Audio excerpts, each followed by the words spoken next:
Okay, this is a order of operations for furnace. So what happens is, first, of course, the thermostat. I'm going to simulate it here for you guys.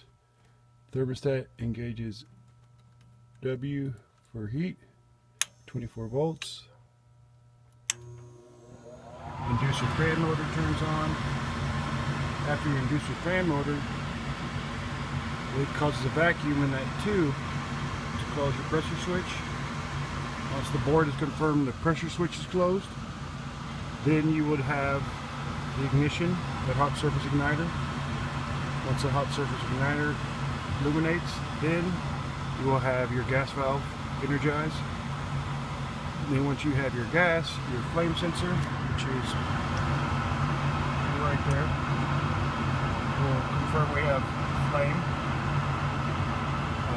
And then once the limit switch reaches a certain temperature, the blower will turn on. And that is your order of operations.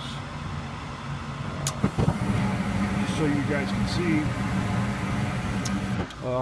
there's a schematic on the unit here, and it shows you all the ladder chart of all the order of operations here.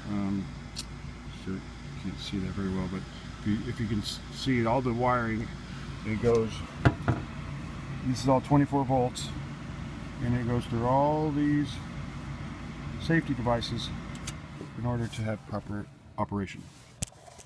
Hope this helps you guys. Thanks for watching. So that's it in a nutshell, guys. Just follow your ladder chart and make sure the order of operations is correct, and you can easily troubleshoot your furnace problems.